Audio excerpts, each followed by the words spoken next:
Know what it is. Y'all know what it is. Y'all know who it is. Eva Marie King. We out here.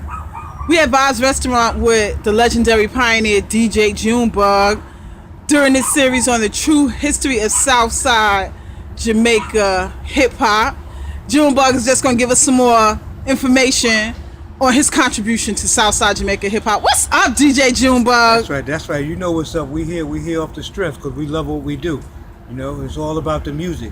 You know, and as you say, you know, a lot of people don't know the history about Queen's participation in the DJ sector of things, so to speak. You know, so we have to be able to tell our story, you know, and educate our people on what actually happened.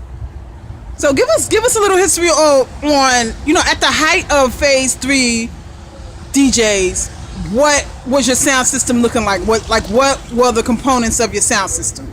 Oh, at the height of our time in playing music, let me see.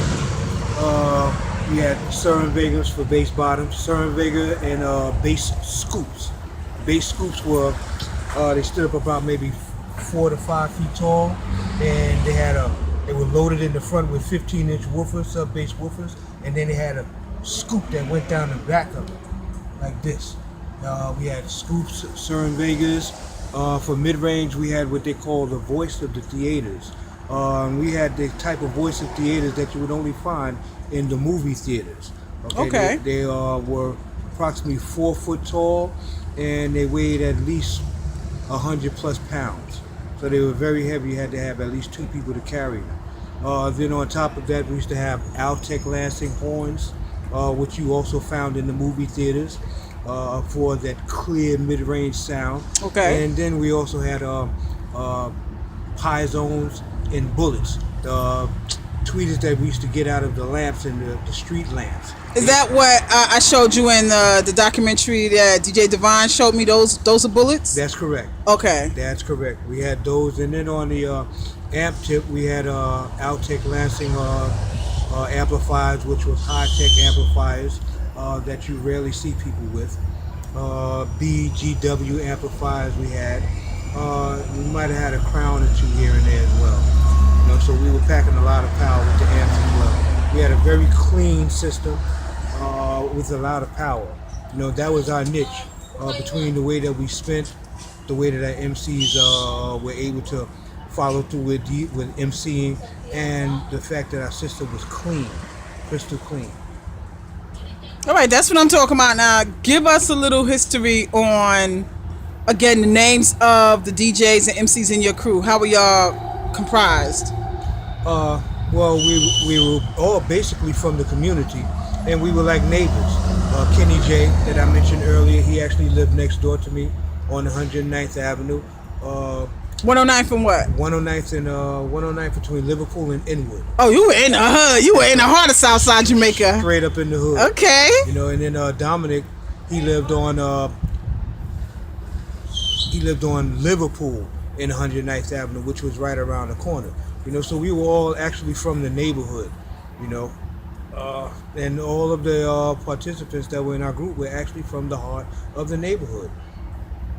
That's the best I can say. We were from the neighborhood. So what drove you to music? Like what desire you to go like buy your first 45 or your first record? So, you know, what inspired you, I should say, to even get into collecting records and becoming a DJ? Well, I think I know personally I had an automatic connection to music. I always loved music. My family was musically inclined. My mother sang, my father sang. Matter of fact, my father actually sang with the Ink Spots. The Ink Spots? The Ink Spots. The famous Ink Spots? The famous Ink Spots. Wow, what was your dad's name? That's right. My dad's name was Walter Springer. It's like if you Google his name, you know, you see him come up, Walter Springer in the group. Wow, and, that's big. Also, my mom sang as well. My uncle's name was Brooke Benton, the late great Brooke Benton. Really? Who made the song "Rainy Night in Georgia." Oh, we know Brooke Benton. Brooke Benton, didn't he have a house over in Adelaide Park? That's right. In St. Albans. That's right. He was over there with James Brown and who was it? Count Basie. Count Basie and a lot of the other stars. Billie Holiday. Ella Fitzgerald. That's right. Wow, that's historic. That's right. So I come from a long line of musicians. My grandfather sang on both sides of the family. My grandmother sang on both sides of the family.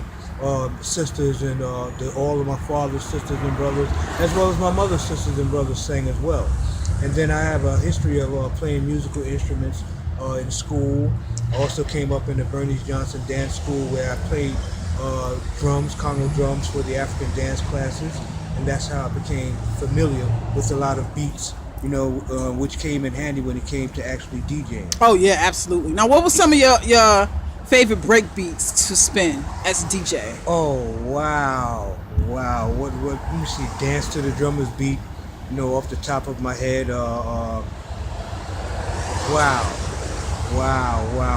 Iruku by Jermaine Jackson. Let me see.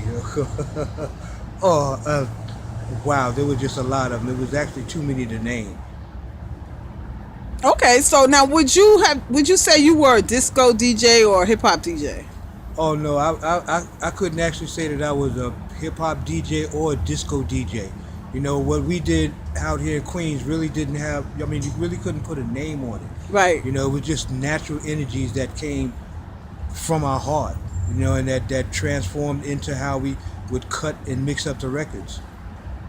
Okay. I agree with that because I do remember that there were no labels on the DJs. So, could you give us some of the DJs that inspired you to DJ in your early days?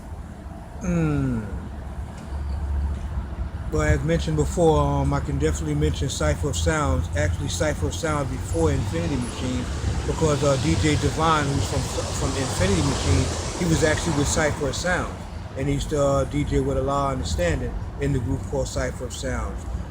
Then I guess a lot of inspiration came from the bands that used to be in Queens that preceded actually DJing.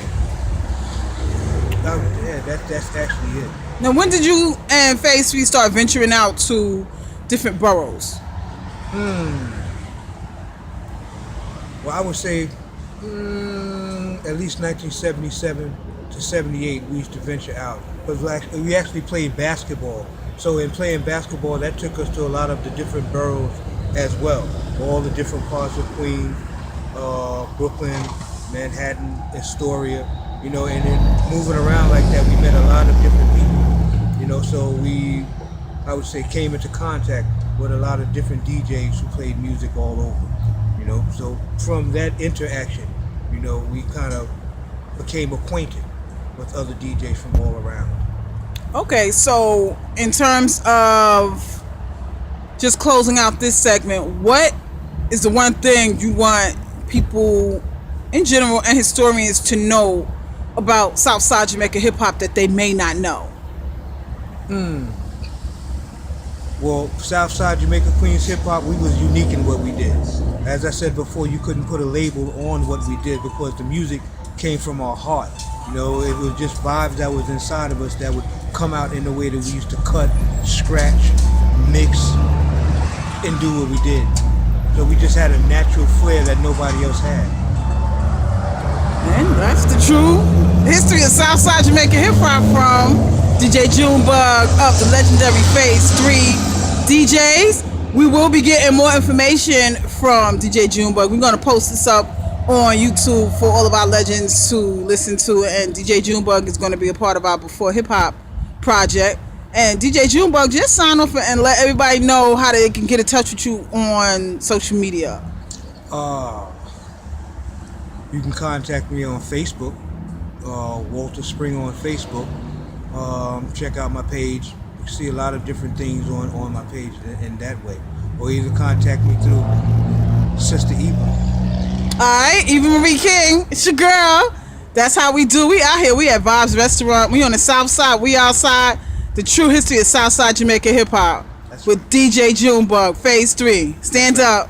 And before we go, I just want to shout out to Kenny J, Davy J, Picnic, Sean, Noonie, Nessa, Pee Wee, Mikey D, MC Davy J, all the Phase 3 family that couldn't be here. I'm representing for us, y'all. That's how we do it. We on Southside Jamaica Queens, y'all. Southside, we outside. Peace. Peace.